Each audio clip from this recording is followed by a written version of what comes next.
Hi guys, welcome back to my YouTube channel. So இன்னைக்கான lesson நம்ம என்ன பார்க்க போறோம் அப்படின்னா எதிர்காலத்துல ஒரு விஷயம் நடக்குது அப்படின்னா அதை எப்படி வந்து ஆங்கிலத்துல சொல்வது அப்படின்னு தான் பார்க்க போறோம். ஸோ இது பார்த்தீங்க அப்படின்னா simple future tense. So simple future tense use பண்ணி நம்ம நிறையா அடிக்கடி நம்ம வந்து ஆங்கிலத்தில் பேசுவோம். ஸோ இன்னைக்கு அதோட ஸ்ட்ரக்சர் ஃபார்மேஷன் எப்படி வந்து எல்லா ஃபார்மேட்லையும் சிம்பிள் ஃபியூச்சரில் சென்டென்ஸ் வந்து மேக் பண்ணுறது தான் பார்க்க போகிறோம்.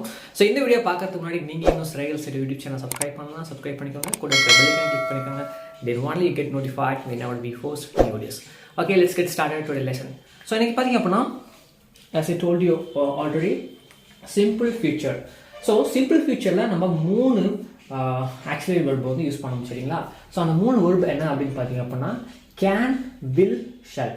எல்லா சப்ஜெக்ட்டுக்கும் இந்த மூணு தான் யூஸ் பண்ணுவோம். ஸோ இது மூணுக்குமே பார்த்தீங்க அப்படின்னா சிம்பிள் ஃபியூச்சரில் சில வேரியேஷன் இருக்குது. ஸோ அது என்னென்ன வேரியேஷன் அப்படின்ட்டு சென்டென்ஸ் ஃபார்மேஷனாக நான் உங்களுக்கு சொல்ல போகிறேன், சரிங்களா?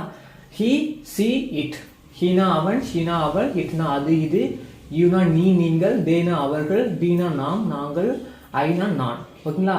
Can, will, shall. ஸோ அதிகமாக நம்ம வில் தான் யூஸ் பண்ணுவோம். இந்த கேனும் அதிகமாக நம்ம யூஸ் பண்ணுவோம். ஷல் பார்த்தீங்கன்னா நம்ம கம்மியாக தான் யூஸ் பண்ணுவோம். ஸோ இதுக்கு மூணையுமே பார்த்தீங்க அப்படின்னா நம்ம சிம்பிள் ஃபியூச்சரில் யூஸ் பண்ணி சென்டென்சஸ் வந்து நம்ம மேக் பண்ணுவோம். ஃபர்ஸ்ட் இதுக்கு ஃபார்முலா என்னன்னு பார்த்தீங்கன்னா சப்ஜெக்ட். எந்த சப்ஜெக்ட் வேணுமானு இருக்கலாம். அடுத்து கேன், வில், ஷல் யூஸ் பண்ணலாம். இங்கே வந்து பார்த்தீங்கன்னா ப்ரெசன்ட் ஃபார்ம் ஆஃப் வேர்ட் தான் யூஸ் பண்ணணும், அதாவது V one word plus extension. சரி, இப்போ இந்த கேன், வில், ஷல்லுக்கு என்ன டிஃப்ரென்ஸ் அப்படின்னு தான் பார்க்க போகிறோம், சரிங்களா? So I can win the match. I can win the match அப்படின்னா கேனுக்கு என்ன மீனிங் அப்படின்னு பார்த்தீங்கன்னா முடியும். ஓகேங்களா? என்னால் முடியும், அதாவது ஒரு எபிலிட்டியை சொல்லக்கூடியது. ஃபியூச்சரில் ஒரு எபிலிட்டியை சொல்லக்கூடியது.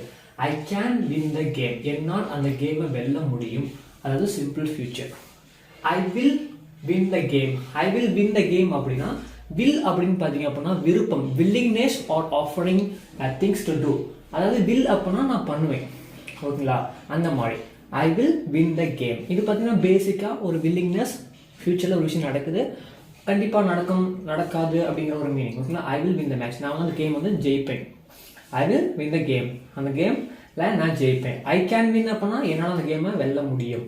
அடுத்து லாஸ்ட்டாக ஐ ஷல் அப்படின்னா கண்டிப்பாக நான் வந்து அந்த கேமை வந்து ஜெயிக்க வேண்டும் அப்படிங்கிறது. ஐ ஷல் வின் த கேம், நான் வந்து அந்த கேம் வந்து ஜெயிக்க வேண்டும். So I shall win the game, நான் வந்து அந்த கேம் வந்து கண்டிப்பாக நான் வந்து ஜெயிப்பேன். அதாவது இது பார்த்தீங்கன்னா எக்ஸாக்டாக ஒரு விஷயத்த சொல்கிறது நான் வந்து பண்ணுவேன். Definite future. எக்ஸாம்பிள் சொல்லணும் அப்படின்னா definite future. Okay guys, so இப்போ பார்த்தீங்க அப்படின்னா இந்த கேன், வில், ஷல் இது மூணுக்கும் உங்களுக்கு டிஃப்ரென்ஸ் தெரிஞ்சிருக்கும். ஸோ இப்போ நம்ம நிறையா எக்ஸாம்பிள் சென்டென்ஸ் மேக் பண்ண போகிறோம். இந்த ஃபார்முலாஸ் வந்து எழுதி வச்சுக்கோங்க. Let's get started to see lot of words, sorry lot of sentences. Okay guys, இப்போ பார்த்தீங்கன்னா சில எக்ஸாம்பிள்ஸ் வந்து நான் உங்களுக்காக எழுதி போட்டிருக்கேன். ஸோ இந்த எக்ஸாம்பிள் பார்க்கும்போது உங்களுக்கு கிளியராக புரியும். நோட் பண்ணி வச்சுக்கோங்க, ப்ராக்டிஸ் பண்ணுங்கள். நான் ப்ராக்டிஸ் பண்ணால் தான் நமக்கு பழக முடியும், சரிங்களா? So I will go to cinema tonight. I will go to cinema tonight அப்படின்னா நான் சினிமாவுக்கு இன்னைக்கு நைட்டு போவேன். I will go to cinema tonight. டு நைட்னா இன்னைக்கு night. She will play tennis tomorrow. அவள் வந்து நாளைக்கு, அவள், ஷீனா என்ன அவள், அவள் வந்து டென்னிஸ் நாளைக்கு விளையாடுவாள். He will call a taxi for you. அவன் உனக்காக ஒரு டாக்ஸி அழைப்பான். கால், அதாவது he will call a taxi, don't worry. Okay, I will call a police. I will call a police if any wrong thing happened. So அங்கே ஏதாவது பிரச்சனை நடந்துச்சுன்னா நான் வந்து போலீஸை கூப்பிடுவேன். உனக்காக நான் வந்து ஒரு டாக்ஸி கூப்பிட்றேன் அப்படின்னு தான் இந்த சென்டென்ஸ். ஓகேங்களா? இந்த மாதிரி நம்ம சென்டென்ஸை மேக் பண்ணலாம் தான் சொல்கிறேன், கன்ஃபியூஸ் பண்ணிக்காதீங்க, ஓகேங்களா? He will call a taxi, அவன் வந்து ஒரு டாக்ஸி கூப்பிடுவான், உனக்காக அழைப்பான். நான் உனக்கு எக்ஸாம்பிளுக்கு நான் வந்து ஃபோன் பண்ணுறேன் உனக்காக அப்படின்னு சொல்லுவாங்களா, அது எப்படி சொல்லலாம்? I will call you for you. I will call you for you அப்புறம் நான் உனக்காக ஃபோன் பண்ணுறேன் அப்படின்னு சொல்லிட்டு. ஸோ அடுத்த sentence you will meet him there. நீ வந்து அவனை அங்கே பார்ப்பாய். யூ வில் மீட் ஹிம், அவனே ஆப்ஜெக்ட், ஓகேங்களா? You will meet him there, நீ வந்து அவனை அங்கே பார்ப்பா. So India will win the match. India வந்து அந்த மேட்ச் வந்து வின் பண்ணுவாங்க. India will win the match. They will help you, அவங்க வந்து உனக்கு ஹெல்ப் பண்ணுவாங்க. தே வில் ஹெல்ப் யூ, அவர்கள் உனக்கு ஹெல்ப் பண்ணுவாங்க. ஸோ இன்னும் சில எக்ஸாம்பிள் சென்டென்ஸ் பார்ப்போம். ஓகே கேஸ், இப்போ பார்த்தீங்க அப்படின்னா Maha will start a new business. Maha will start a new business அப்படின்னா மகா வந்து ஒரு நியூ பிஸ்னஸ் வந்து ஸ்டார்ட் பண்ண போகிறாரு அப்படிங்கிறது தான் இந்த சென்டென்ஸோட மீனிங். ஸோ இந்த மாதிரி பார்த்தீங்கன்னா நம்ம நிறைய சென்டென்சஸ் வந்து மேக் பண்ணி ஈஸியாக நம்மளுடைய இங்கிலீஷ் ஸ்கில்லை வந்து இம்ப்ரூவ் பண்ணிக்கலாம். கொஞ்சம் கேர்ஃபுல்லாக அண்டர்ஸ்டாண்ட் பண்ணிக்கோங்க, சரிங்களா? It will rain tomorrow. It will rain tomorrow அப்படின்னா நாளைக்கு மழை பெய்யும். It will rain tomorrow. They can finish the work. அவர்களால் அந்த ஒர்க்கை ஃபினிஷ் பண்ண முடியும். இந்த இடத்துல ரொம்ப கேர்ஃபுல்லாக இருக்கணும். They can finish the work. Can பார்த்தீங்க அப்படின்னா ஆல்ரெடி நம்ம வீடியோ போட்டுருக்கோம், கேன் எங்கெல்லாம் யூஸ் பண்ணலாம் அப்படின்ட்டு. அந்த வீடியோ பார்த்தீங்கன்னா டிஸ்கிரிப்ஷனில் கொடுக்குறேன், பாருங்கள், உங்களுக்கு டீட்டெயிலாக புரியும்.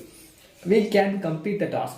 we can complete the task அப்படின்னா எங்களால் அந்த டாஸ்க் வந்து கம்ப்ளீட் பண்ண முடியும் அப்படின்ட்டு. I shall publish a book. I shall publish a book அப்படின்னா சல்லுக்கு நான் ஆல்ரெடி சொன்ன மாதிரி டெஃபினட் ஃபியூச்சர். ஸோ கண்டிப்பாக நான் வந்து ஃபியூச்சரில் ஒரு புக் வந்து லான்ச் பண்ணுவேன். I shall recognize him. கண்டிப்பாக நான் டெஃபினட்டாக அவனை வந்து ரெக்கக்னைஸ் பண்ணிடுவேன். I shall recognize him. So இந்த மாதிரி சென்டென்சஸ் வந்து நிறைய நீங்கள் மேக் பண்ணி உங்களுடைய இங்கிலீஷ் ஸ்கில்லை வந்து இம்ப்ரூவ் பண்ணிக்கலாம். ஸோ இன்றைக்கான வீடியோ கண்டிப்பாக உங்களுக்கு யூஸ்ஃபுல்லாக இருக்குன்னு நினைக்கிறேன். தேங்க்யூ ஸோ மச் ஃபார் வாட்சிங் this video till then. I will see you in the next video. Till that is real. Bye bye.